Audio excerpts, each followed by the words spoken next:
Hi friends. इस video में हम लोग डिस्कस कर रहे हैं कंसिक्वेंसेस लेवल।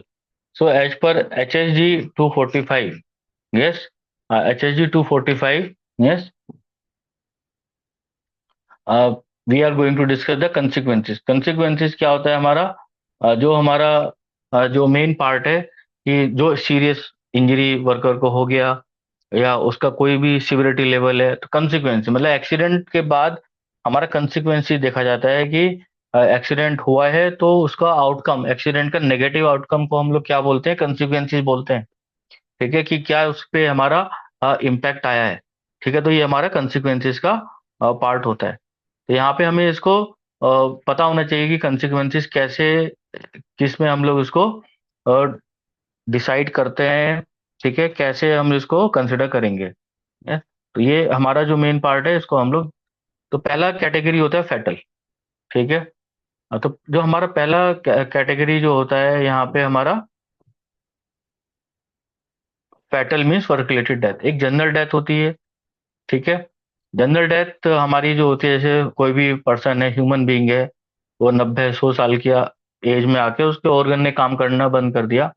ठीक है। And then they are going to die. तो that is a simple general death will be cover, वो हमारा उसमें कवर होगा। यस। तो उसको हम लोग फैटिलिटी बोलते हैं। Okay? तो जिसमें उसके बाद दूसरा जो कैटेगरी है, major injury ill health. Major injury या इल हेल्थ दो अलग अलग चीजें हैं, जिसमें कोई भी वर्कर है, उसको कोई भी गंभीर चोट लग गया या उसको कोई बीमारी हो गई, तो एज पर रीडर शेड्यूल 1 में लिखा हुआ है कि क्या क्या वो भी चीजें हैं। बहुत काफी बड़ा लिस्ट है। इसके अंदर फ्रैक्चर्स अदर देन फिंगर और टो, एम्पुटेशन, मतलब जो हमारे जो पार्ट होता है कुछ ज्यादा क्रश हो गया तो बाद में उसको काटना पड़ता है। लॉस ऑफ साइट, आंख में जलन या कुछ उसमें आंख की रोशनी चली गई। बर्न और पेनिट्रेटिंग इंजरी टू द आई। ठीक है, या कोई उसके अंदर कील चला गया आंख के अंदर, कई बार होता है साइड पे।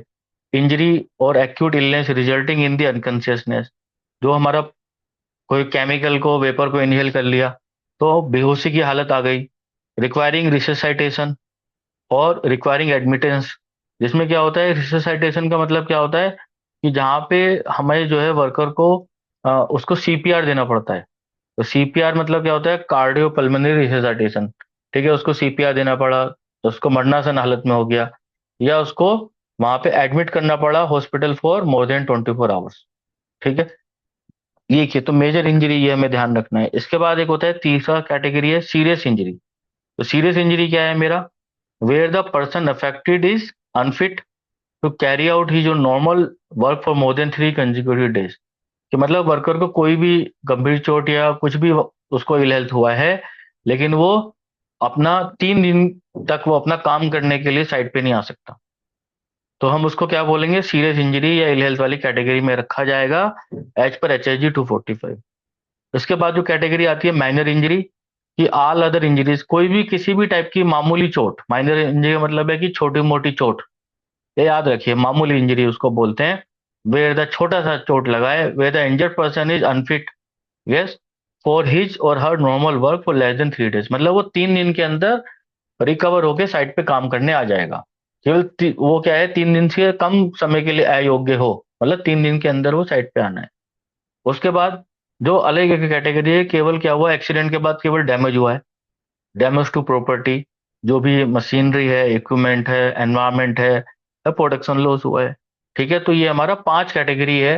तो हम लोग इसको जो है कंसिक्वेंसेस, तो डिसाइड कंसिक्वेंसेस, तो आप जब जो भी सीन या एक्सीडेंट सिनेरियो में दिया जाता है या आप देखते हैं अपनी साइट पे, तो आप डिसाइड करते हैं कि यहाँ पे फैटल हुआ है। फैटल तो आपको पता ही है कि मृत्यु हो गई काम के अलावा, काम की वजह से। ठीक है। मेजर इंजरी, उसका लिस्ट दिया हुआ है। सीरियस इंजरी, जब आप देख लेंगे कि हाँ भाई ये वर्कर नहीं आ पाया, ठीक है, 3 दिन से ज्यादा नहीं आ पाया, तो वो क्या है, सीरियस इंजरी वाली कैटेगरी में आ गया। और यदि वो 3 दिन के बाद जो है वहां पे हमारा नहीं काम कर पा रहा है, तो देन माइनर इंजरी। ठीक है, उससे पहले हमारा वापस आ गया, then this is the part will be applicable.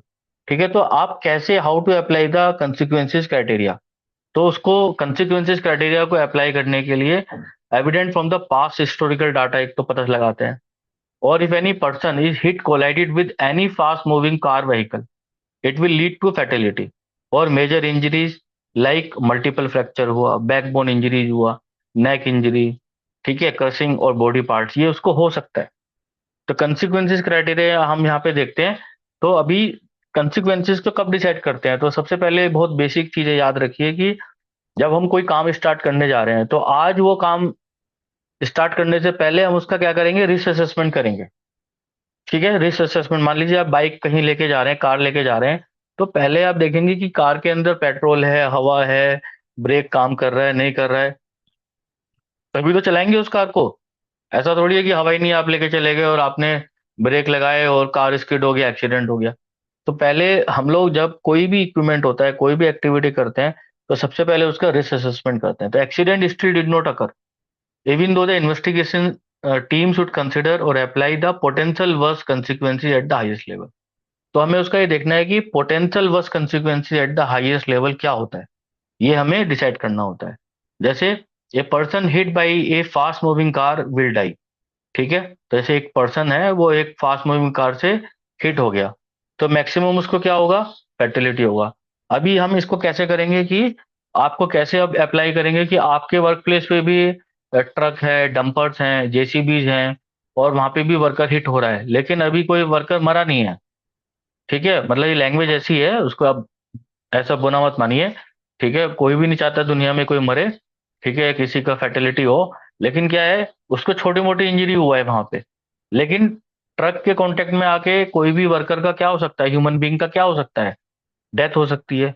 यदि वहां पे आज माइनर इंजरी हुई है कि एक हिट हो गया वर्कर से, या मेजर इंजरी हो गई, वे फ्रैक्चर हो गया, लेकिन यदि वो ट्रक उस वर्कर के ऊपर पूरा चढ़ जाता, तो क्या होता, उसका बॉडी पार्ट क्रश हो जाता, और मैक्सिमम क्या होता, फैटेलिटी होता। तो हमें इस लेवल पे हमारा जो कंसिक्वेंसेस लेवल है, ठीक है, तो कंसिक्वेंसेस लेवल हमें क्या कंसिडर किया जाएगा, as per the phenomena of the, जो यहाँ पे फिनोमिना लिखा हुआ है, क्या फिनोमिना लिखा हुआ है, पोटेंशियल वर्स कंसिक्वेंसेस।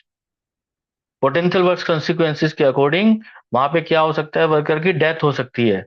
तो डेथ हो सकती है तो उसका मतलब क्या है, हम क्या कंसिक्वेंसेस लेवल कंसिडर करेंगे, फ्रैक्चर नहीं जो उसको हुआ है, क्या कंसीडर करेंगे, सबसे खराब क्या हो सकता था, सबसे घातक उसके साथ क्या हो, सबसे बुरा क्या हो सकता था, सबसे बुरा क्या हो सकता था, डेथ हो सकती थी। तो हमारा जो कंसिक्वेंसेस क्राइटेरिया है इस केस में, तो आपको सिनेरियो देखना है, जो केस स्टडी को देखना है, जो भी हुआ है उसके अकॉर्डिंग देखना है कि वहां पे कंसिक्वेंसेस लेवल क्या हो सकता था, पोटेंशियल वर्स कंसिक्वेंसेस क्या हो सकता था, तो डेथ हो सकती थी। तो ये हमें कंसिडर करना है। ठीक है, that is the way we are going to apply the consequences criteria को, ऐसे अप्लाई करेंगे। तो thank you for watching this video. यदि कोई भी आपको डाउट आ रहा है तो कमेंट कीजिए। ठीक है, लाइक कीजिए इस वीडियो को, please, is a request to everyone, subscribe and share this video. Thank you for watching this video.